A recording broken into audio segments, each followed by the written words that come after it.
अस्सलाम वालेकुम स्टूडेंट्स। इस वीडियो में हमें basic building blocks of matter को डिस्कस करना है कि मैटर के बिल्डिंग ब्लॉक्स कौन से हैं। यानी मैटर की जो इमारत है, जिस तरह किसी भी इमारत में, किसी बिल्डिंग में बिल्डिंग ब्लॉक्स होते हैं, यानी ईंटें, ब्रिक्स उसके बिल्डिंग ब्लॉक्स हैं।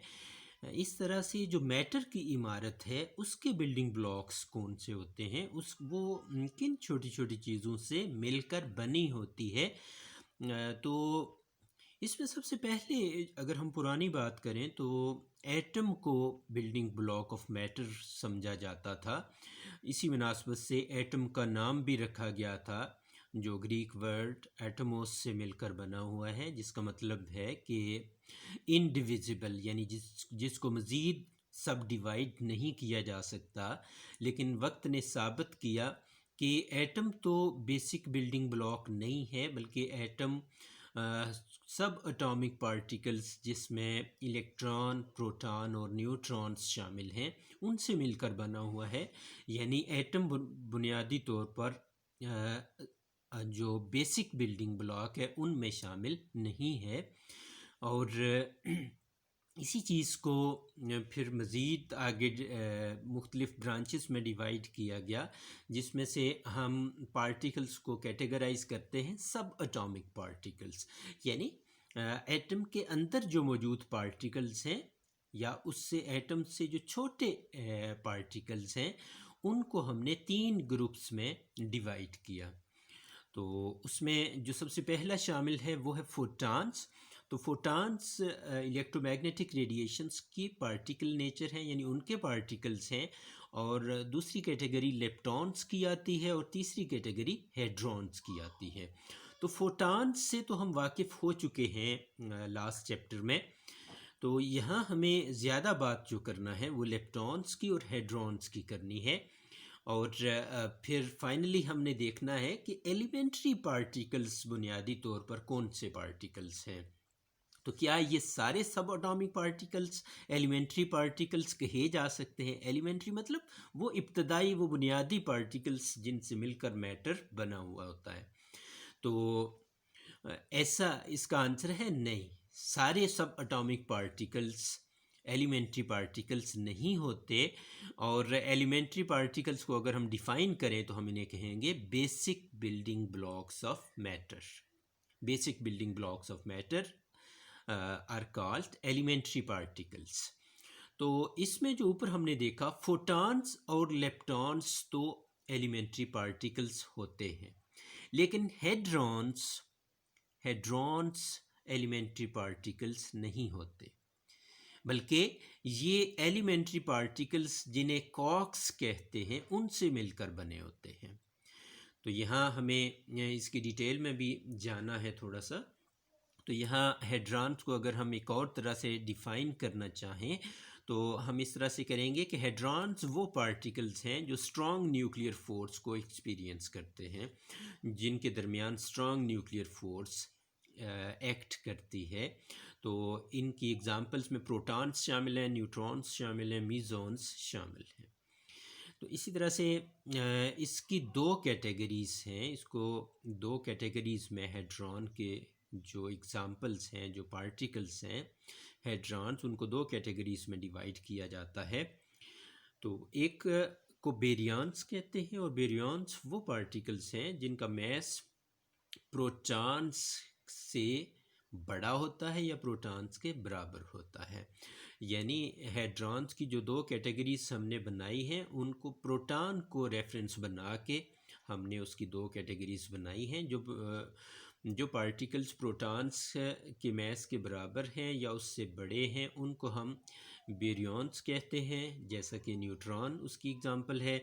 और जिनका मैस प्रोटॉन के मैस से कम है, जो लाइटर हैं देन प्रोटॉन्स, उनको हम मीज़ॉन्स कहते हैं।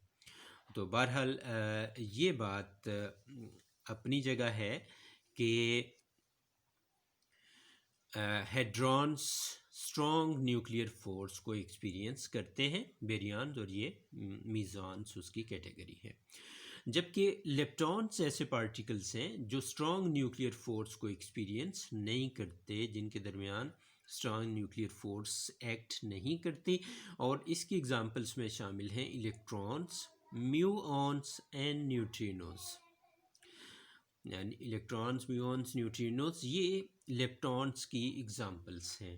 तो ये तो एलिमेंट्री पार्टिकल्स हैं, जिस तरह हमने ऊपर बात की कि ये एलिमेंट्री है, ये सारे एलिमेंट्री पार्टिकल्स हैं।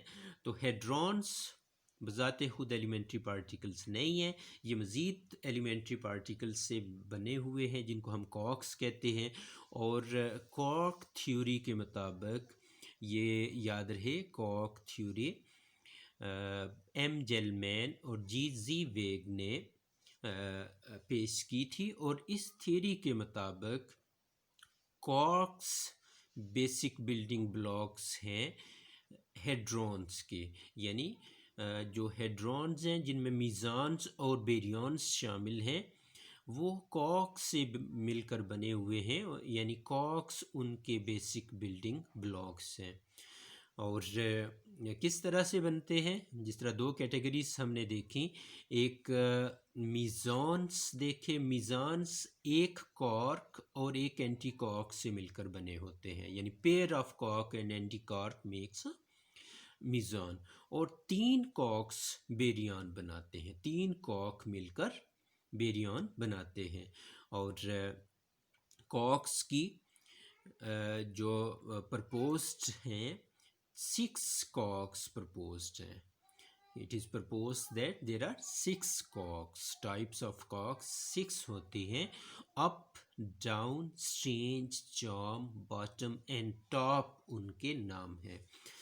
तो ये 6 किस्म के कॉक प्रपोज किए थे एम जेलमैन और जी वेग ने अपनी कॉक थ्योरी में। और इनकी कॉक थ्योरी के मुताबिक जो कॉक्स पर चार्ज होता है वो फ्रैक्शनल होता है।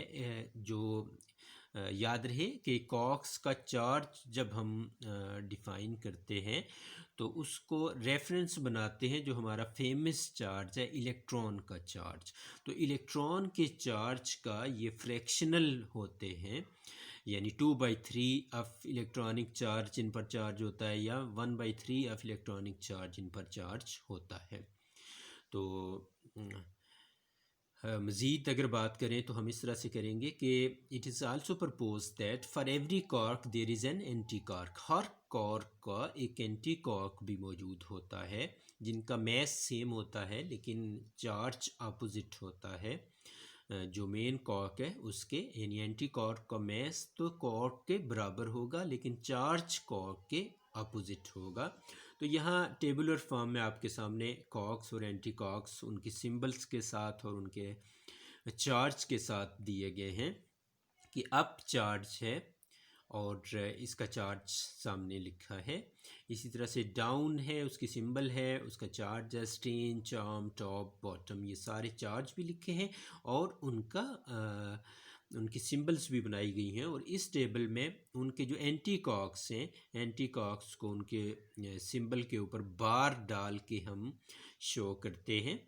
तो इनका चार्ज जो होगा वो कॉर्क के अपोजिट होगा, यानी यहाँ अप कॉर्क का charge 2/3 electron of electronic charge है, तो जो अप का एंटी अप कॉर्क है उसका -2/3 ऑफ इलेक्ट्रॉनिक चार्ज हो जाएगा, यानी बराबर है चार्ज लेकिन अपोजिट साइन के साथ है। अब हम बात करेंगे कि जो फेमस पार्टिकल्स हैं, न्यूक्लियर पार्टिकल्स, प्रोटॉन्स और न्यूट्रॉन्स, जो हेड्रॉन्स की मेन किस्में हैं, बेरियॉन्स हैं, यानी हेड्रॉन्स की बेरियॉन्स वाली फॉर्म में शामिल हैं। तो ये इनका स्ट्रक्चर क्या होता है? तो प्रोटॉन जो होता है, proton is assume to be made up of 2 up quarks and 1 down कॉक, यानी ये एज्यूम किया जाता है कि 2 अप कॉक और 1 डाउन कॉक मिलकर प्रोटॉन बनाते हैं। और अप कॉक का चार्ज चूँकि +2/3 है और जो डाउन कॉक है वो -1/3 है, तो इन सब को ऐड करें और LCM लें तो हमारे पास ये प्लस ई के बराबर आ जाता है चार्ज, यानी इलेक्ट्रॉन के चार्ज के बराबर है लेकिन प्लस साइन के साथ है, और हमें पता है प्रोटॉन का चार्ज इलेक्ट्रॉन के बराबर होता है लेकिन पॉजिटिव होता है।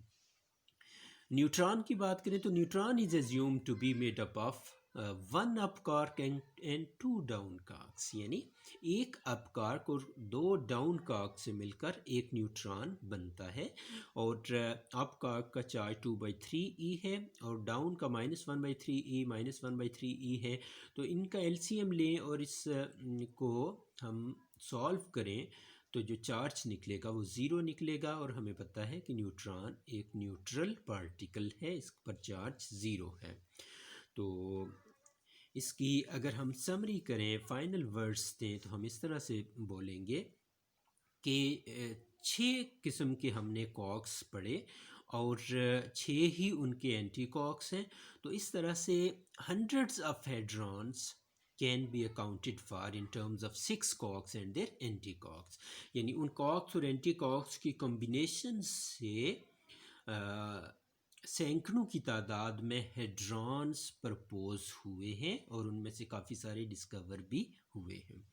It is believe that quarks can not exist on their own. Quarks के बारे में मज़ीद ये है कि कॉक्स अकेले वजूद नहीं रखते हैं, बल्कि ये इन बेरियंस के अंदर, जिस तरह न्यूट्रॉन के अंदर 3 हैं, प्रोटॉन के अंदर 3 हैं, मीज़ॉन्स के बारे में हमने पढ़ा कि उनमें 2 होते हैं, तो इस तरह से ये कंबाइंड फॉर्म में उन पार्टिकल्स में मौजूद हैं, लेकिन जो ऑन देयर ओन यानी अपने तौर पर इनकी एग्जिस्टेंस नहीं होती है, और their existence has been indirectly verified, उनकी एग्जिस्टेंस इनडायरेक्टली वेरीफाई होती है। Thank you.